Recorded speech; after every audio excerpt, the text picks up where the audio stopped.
We have all heard the golden rule of fishing. You have to be on the water before the sun comes up. Your grandpa told you that, your dad told you that, and you probably tell your kids that. But what if I told you that in the month of May, waking up at 3 in the morning is actually the biggest mistake you can make? What if I told you that the scorching, blinding heat of a midday sun is actually the ultimate trigger for a massive feeding frenzy? Today we are going to expose a truth that contradicts everything you have ever been taught about spring fishing.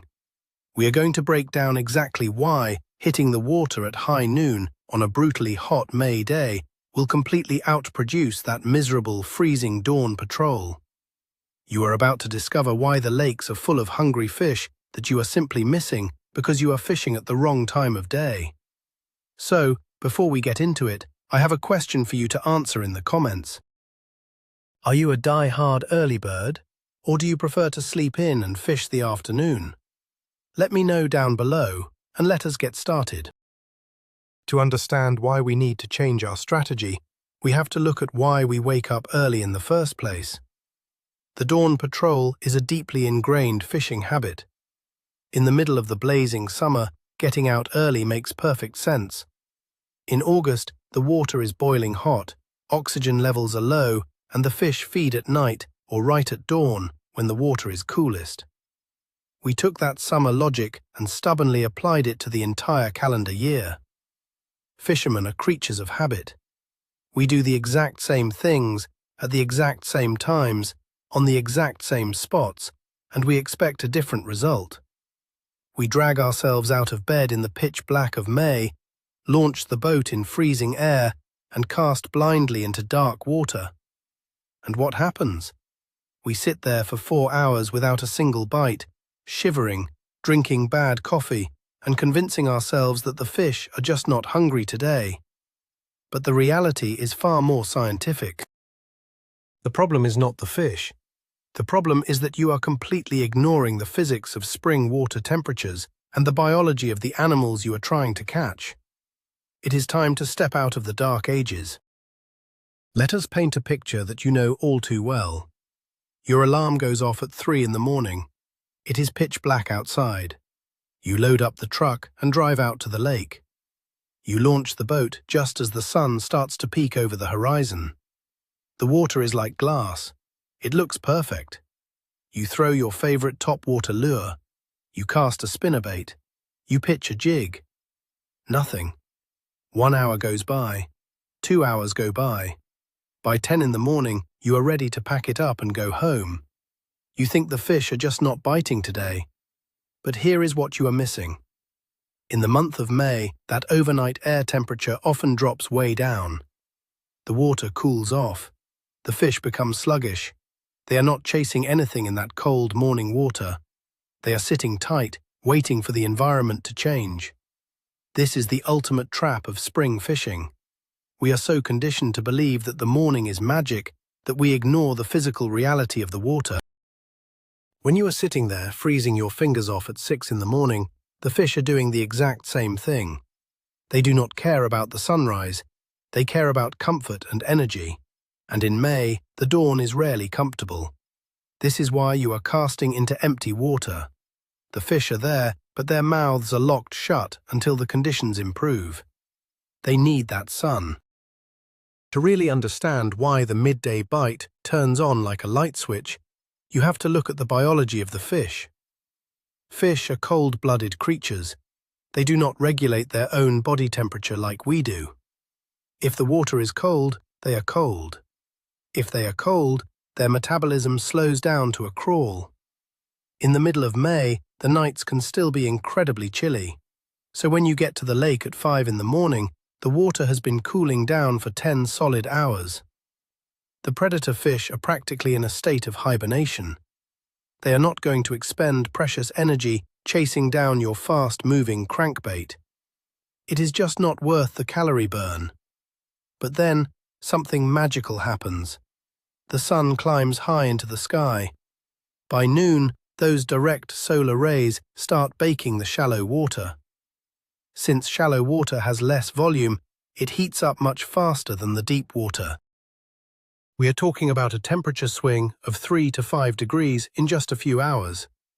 That might not sound like much to you and me, but to a bass or a pike, it is the equivalent of drinking 3 shots of espresso. Their metabolism fires up. Their digestive system kicks into high gear. Suddenly they are hungry, and they have the energy to hunt. The fish that was completely dormant at sunrise is now the most aggressive predator in the lake at high noon. You just have to wait for the water to warm up. Now let us talk about how that hot May sun actually penetrates the water.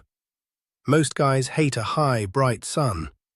The old fishing rule says that bright skies push the fish deep and give them lockjaw.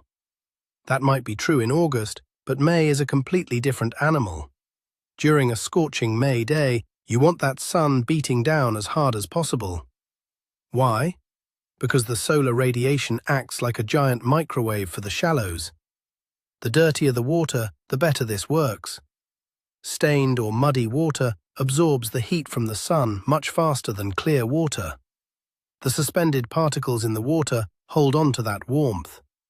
So, if you find a shallow, muddy bay at 12 in the afternoon, you have found the kitchen. The fish will migrate out of the deep, cold water and move directly into the shallow, warm water to sunbathe and feed. Picture yourself idling into a quiet cove. You can feel the heat radiating off the surface of the water. You toss a jig right up against the muddy bank. The bait barely hits the bottom before your line jumps. That is not an accident. That fish moved up there specifically because the sun heated up that top layer of water. If you had fished that exact same spot at 6 in the morning, you would not have caught a thing. The sun is not your enemy in the spring. It is your best friend. It is the trigger that turns a dead lake into a feeding frenzy. Of course, the predator fish do not just move up into the shallows to get a tan. They move up because that is where the food is going. Let us think about the baitfish for a minute. The shad, the minnows, the bluegills. They are also cold-blooded. They are also feeling the effects of that chilly May night. When the sun gets high and starts baking the shallow water, the microscopic plankton and algae start to become active. They bloom in the sunlight. The small baitfish follow the plankton. They move up into the top column of the water or slide right up into the skinniest water along the shoreline. Where the bait goes, the big boys follow. By noon, you have millions of baitfish swimming around in water that is suddenly warm and comfortable. The predator fish know this. They have evolved to take advantage of this exact midday window. Imagine standing on the front deck of your boat. You are sweating. The sun is brutal. But then you see a flicker on the surface. Then another. Suddenly, a massive school of baitfish erupts out of the water, fleeing from a hungry bass. This is the midday dinner bell. The predators are trapping the bait against the shoreline or against the surface of the warmed water. If you are sitting at home eating a sandwich because you thought the morning was the only good time to fish, you are missing the most explosive topwater action of the entire spring season. Follow the bait, and the bait follows the midday sun. There is another granddaddy fishing myth we need to bust right now. The idea that fish are afraid of their own shadows at high noon. We have all heard that when the sun is directly overhead, the fish bury themselves deep in the weeds or run to the bottom of the lake. That is a summer pattern, my friend. In May, those fish use the shadows completely differently. Because the water is still relatively cool overall, they do not need to hide from the heat. Instead, they use the small, sharp shadows cast by docks, lay-down logs, and overhanging trees as ambush points. When the sun is high and bright, it creates very distinct, hard lines between the light and the dark. A bass will sit directly in that tiny sliver of shade, not to cool off, but to hide from the baitfish. Their eyes adjust to the darkness of the shadow. As a school of bait swims by in the brightly lit water, they are blinded by the sun. The bass shoots out of the dark shadow, grabs a meal, and slides right back into the shade. This makes midday fishing incredibly predictable. You do not have to guess where the fish are. The sun is literally pointing a spotlight on their dining room. You pitch your bait right on that shadow line. You let it fall, and bam, you get crushed. You cannot fish these hard shadow lines in the early morning because they simply do not exist yet. You need that scorching high noon sun to create the perfect ambush scenarios for spring predators. Let us add another layer to this midday May magic. It is something most fishermen completely ignore, but it is one of the most powerful feeding triggers in nature. I am talking about the thermal wind. In the early morning, the lake is usually dead calm. It looks beautiful, but a calm surface is often the hardest condition to fish. The fish can see everything. They can see your boat, they can see your fishing line, and they can see that your plastic worm does not look exactly like a real worm. But as the sun heats up the land around the lake throughout the morning, the hot air rises. The cooler air over the water rushes in to replace it. By 12 or 1 o'clock in the afternoon, a steady breeze usually kicks up. We call this the midday chop. This wind breaks up the surface of the water. It completely destroys the visibility from below. Suddenly, the fish can no longer see your boat. They cannot see your thick fishing line. The wind also pushes the warm surface water and the plankton against the windy shoreline. The baitfish get pushed against the bank. The predators follow them, using the muddy, choppy water as cover. You cast a spinnerbait or a chatterbait into that windy shoreline at 1 in the afternoon, and it is game on. The morning guys missed all of this. They fished the calm, clear water and got skunked. You waited for the midday thermal wind, and you are catching fish after fish in water that is churning with life and activity. If you want to know why noon is the absolute golden hour in May, you just have to look at the name of the month. May is the season of the insects. We are talking about massive hatches of mayflies, midges, and other aquatic bugs. These insects spend most of their lives as nymphs, crawling around on the muddy bottom of the lake. But when the time comes to hatch, they need specific conditions. They need the water temperature to hit a certain degree.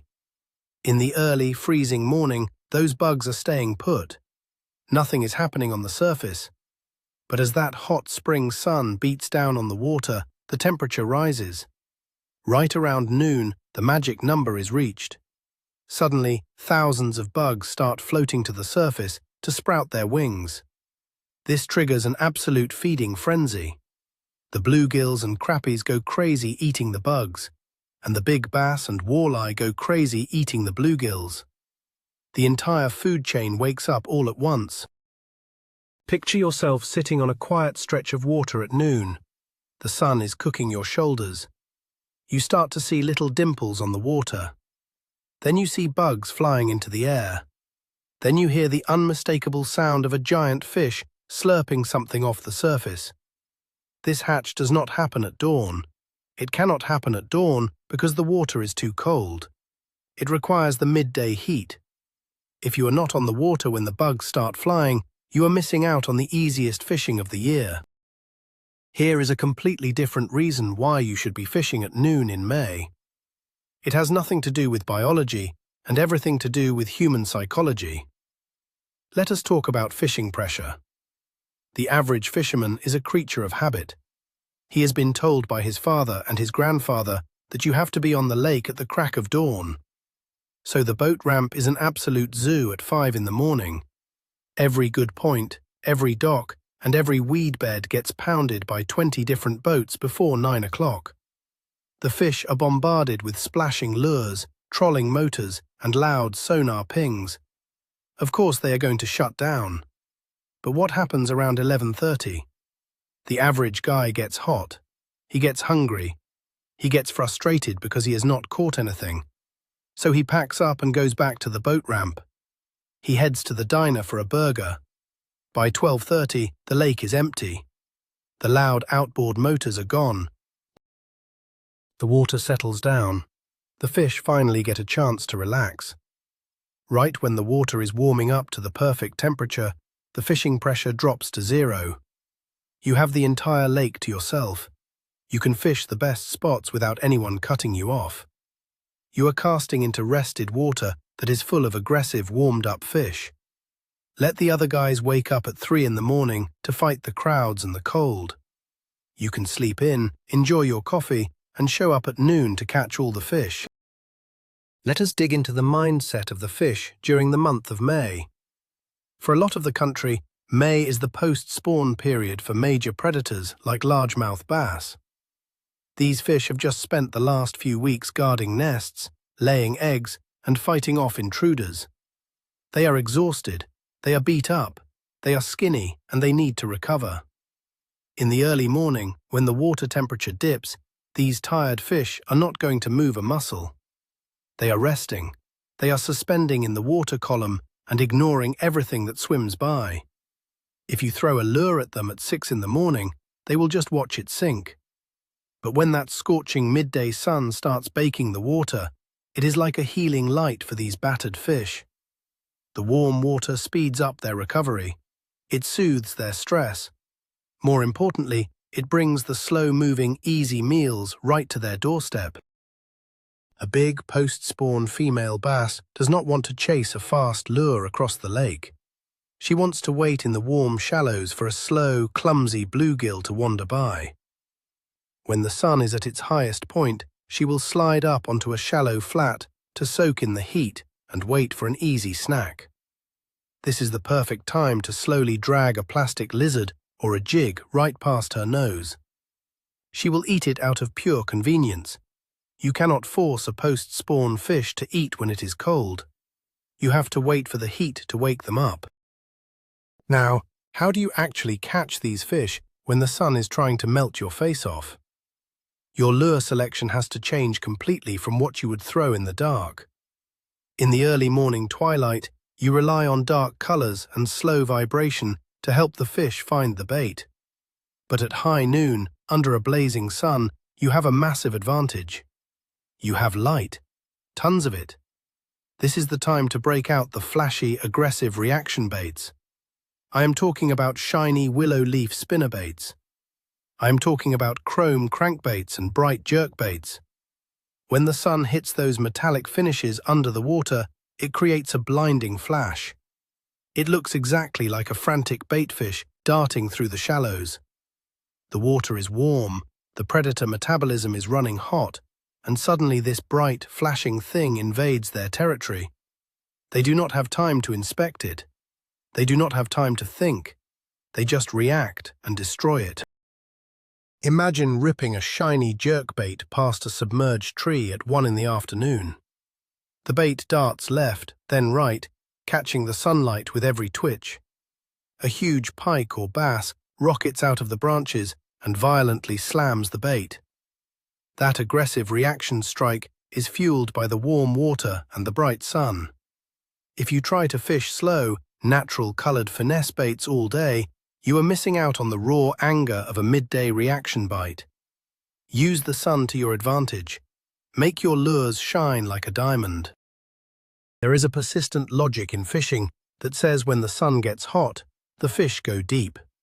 We hear it all the time.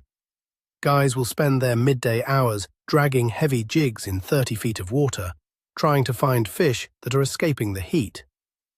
In late July or August, that is solid advice. The surface water gets too hot and loses its oxygen. But in May, applying that summer logic is the biggest mistake you can make. The deep water in May is still freezing cold from the winter. The bottom of the lake is completely dead. There is no bait down there. There is no warm water. If you go deep at noon in May, you are fishing in a graveyard. Instead, you need to reverse your thinking. When the sun gets hot in May, the fish go shallow. Very shallow. Sometimes you will find massive fish in less than 2 feet of water. They are practically swimming with their backs out of the water. They push into the warmest, dirtiest water they can find, at the very back of creeks and bays. You might be afraid to cast your boat into a foot of water at high noon because you think it is too bright and too shallow. Do not be afraid. Turn your trolling motor up, put on a pair of polarized sunglasses, and start scanning the extreme shallows.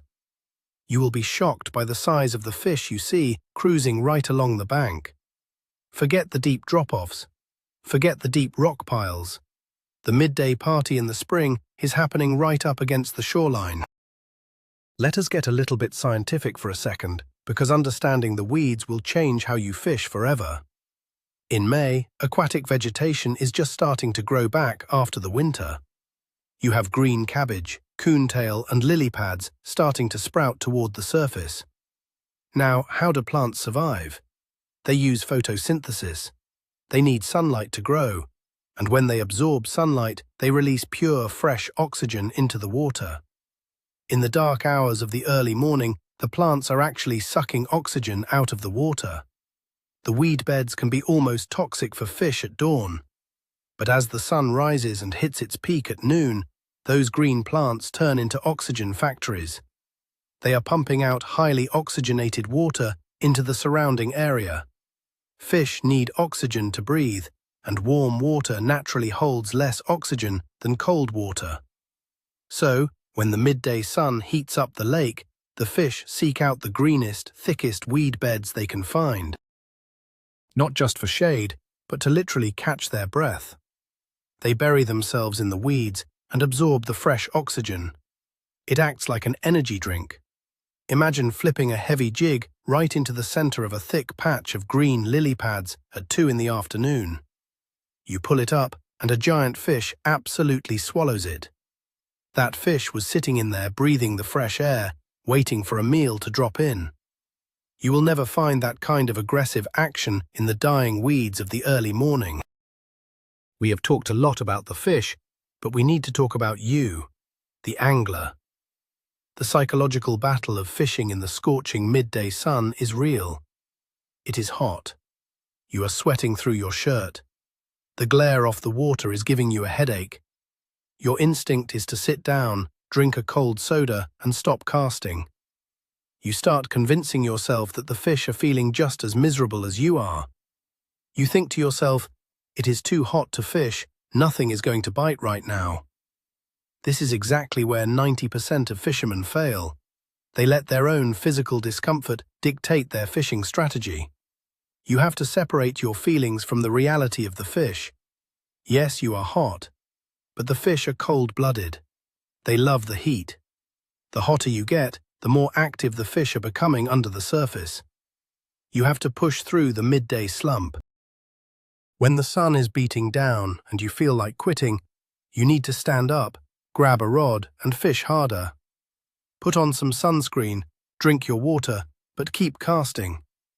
Tell yourself that the worse you feel, the better the bite is going to be.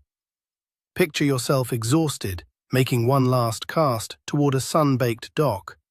The water explodes. You fight a trophy fish to the boat. Suddenly you are not tired anymore. The adrenaline completely washes away the heat. That is the reward for pushing through the mental barrier. Do not let the midday sun beat you. Let it fuel your success. If you still do not believe that the high sun triggers a massive feeding window, just look at the other animals around the lake. The fish are not the only cold-blooded creatures that rely on the sun. Look for the turtles. Look for the frogs. Look for the water snakes. In the cold early morning, you will not see a single turtle sitting on a log. You will not hear any frogs jumping into the water. They are hunkered down, freezing. But by noon, every log in the lake has 5 turtles sitting on it, soaking up the rays. You will see frogs sitting on the lily pads. You will see snakes swimming along the rocks. When you see this explosion of reptile and amphibian activity, it is a giant, flashing neon sign from Mother Nature. It is telling you that the cold-blooded ecosystem has finally woken up. If the turtles are active, the bass are active. If the frogs are moving, the pike are moving. I call this the turtle indicator. If I drive my boat into a creek and see turtles sliding off the logs, I know I am going to catch fish. The sun has hit the perfect angle to warm up the blood of the predators. Imagine throwing a hollow-body frog lure right next to a lily pad where a real frog is sitting. a massive explosion blows both your lure and the real frog out of the water. The entire food chain is active because the sun turned the key. Use your eyes. Read the signs around you. If the wildlife is out enjoying the heat, you should be casting right next to them. It is crucial to understand that this midday magic is a very specific seasonal pattern. A lot of guys get confused because they try to apply this strategy in August and they fail miserably. In late summer, the water is already boiling hot. It is like bath water. The early morning bite is actually the best time to fish in August because the water cools down just enough over the night to be comfortable. But May is a transition month. The days are hot, but the water is still holding on to the chill of the early spring. You have air temperatures hitting 80 or 90 degrees, but the water might only be 60 degrees.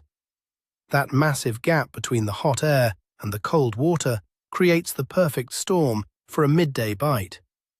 The fish are craving the heat that the sun provides. You have to treat the month of May as its own unique season. You cannot fish it like you do in April when you are crawling baits on the bottom. And you cannot fish it like you do in July when you are fishing deep ledges. May requires you to adapt. You have to hunt for the warmest water in the lake, and that water simply does not exist until the sun has been shining for 6 straight hours. Imagine being the only guy on the lake who understands this temperature gap. While everyone else is complaining about the weird spring weather, you are quietly pulling monster fish out of a shallow, sun-baked bay. Understanding the season is half the battle. Let us get highly tactical for a moment and talk about exactly where you need to throw your lure at 12 o'clock in the afternoon. You want to look for what we call mudlines. A mudline is a distinct visual barrier in the water where clear water meets muddy, stained water. These lines are usually created by wind blowing against a clay or dirt bank, washing sediment into the water.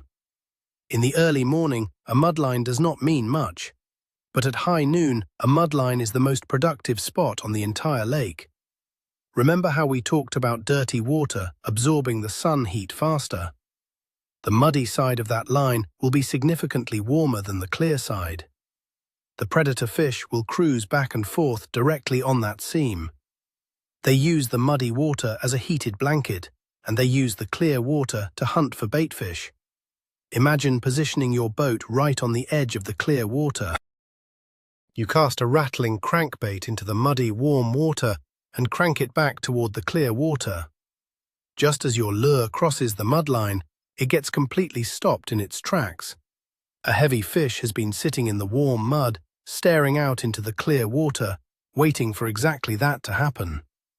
These temperature seams are invisible to the naked eye, but the mudline shows you exactly where they are. Find the dirty water on a scorching sunny day, find the exact line where it meets the clean water, and you have found the gold mine. So, what do you do if you actually did wake up early, and you have had a terrible morning? It happens to the best of us.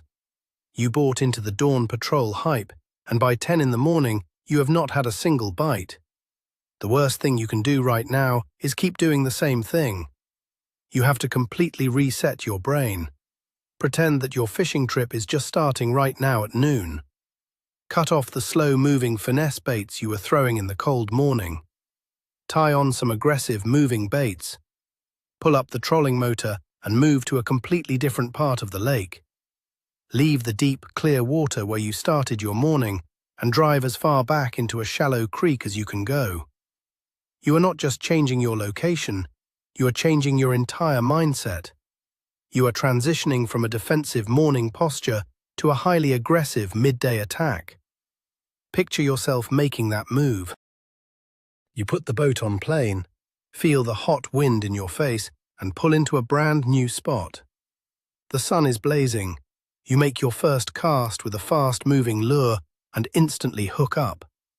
That feeling of salvaging a terrible day is one of the best emotions in fishing.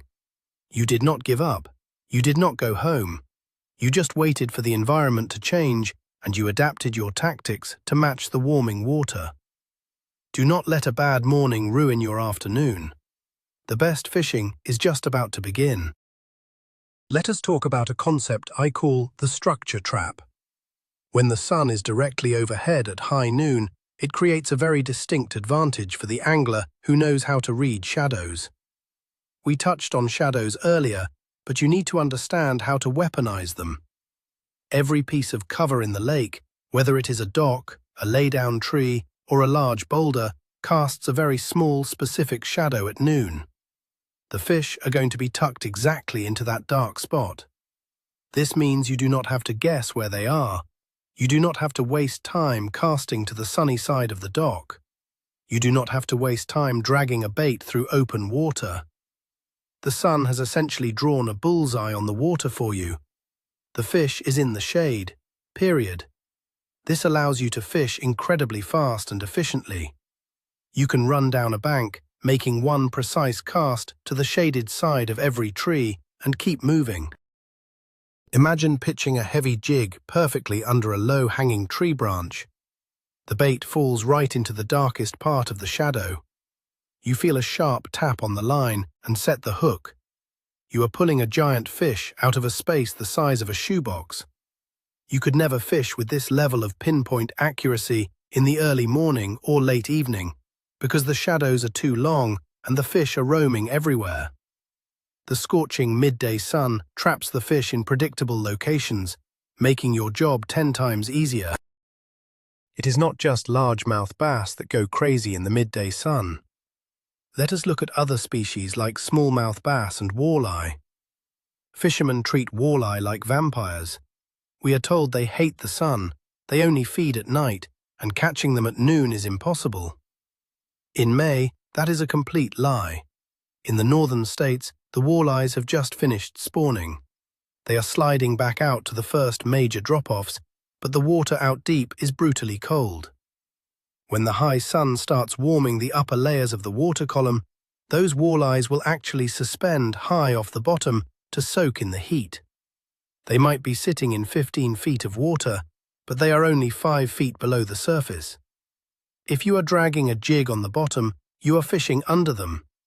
But if you run a crankbait right through the middle of the water column at 1 in the afternoon, you will catch walleyes all day long. The same goes for big smallmouth bass. They love the heat of the sun on big, shallow rock flats. The sun heats up the giant boulders. The boulders radiate heat into the water. The crawfish come out of the rocks because it is warm. The smallmouth move in to eat the crawfish. Imagine drifting across a massive rock flat at high noon, dragging a tube jig. You feel that unmistakable heavy thump of a giant smallmouth. The bright sun made that rock flat the warmest place in the lake, and the food chain reacted perfectly. So here is the final truth. It is time to permanently break the grandpa rule for spring fishing. The dawn patrol is a beautiful tradition. There is nothing quite like watching the sun rise over a quiet lake with a cup of hot coffee in your hand. But if your goal is to catch the biggest fish and the most fish, you have to be willing to ignore the old traditions. You have to look at the science. You have to respect the biology of the fish. In the scorching heat of a May afternoon, the water is alive. The metabolism of the predators is peaking. The baitfish are active. The insects are hatching. The shallow water is warm and inviting. Everything aligns perfectly at high noon to create an explosive bite that the early birds are completely missing. Stop torturing yourself with a freezing 3 o'clock alarm clock in the spring. Let the other guys fight the dark, the cold, and the sluggish fish. You can sleep in. You can eat a good breakfast. You can launch your boat at 10 in the morning when the crowds are leaving and fish the prime midday window. You will catch more fish, you will catch bigger fish, and you will actually enjoy your time on the water. The next time someone tells you that the middle of the day is a waste of time, just smile and nod. Let them go home early. You stay out there in the heat, keep casting, and let the results speak for themselves. The midday May monster is waiting for you. And there you have it. The ultimate twist in spring fishing is that the scorching, blinding sun is actually your best friend. not your enemy. We spend so much time fighting the midday heat when we should be using it to our advantage. By understanding how solar radiation warms the shallows, wakes up the cold-blooded food chain, and triggers aggressive reaction strikes, you can completely change your success rate in the month of May. It is time to stop fishing memories and start fishing the actual conditions. Let the early birds have their empty morning water. You take the blazing afternoon. Thank you so much for watching. If you learned something new today and you are ready to break the grandpa rules, make sure you hit that subscribe button right now. Leave a big thumbs up on the video and drop down into the comments. I want to hear from you. What is the absolute biggest fish you have ever caught in the middle of a blazing hot afternoon? And exactly what lure did you trick it with? Let us start a discussion down below. Stay safe out there, stay hydrated, and I will see you on the water.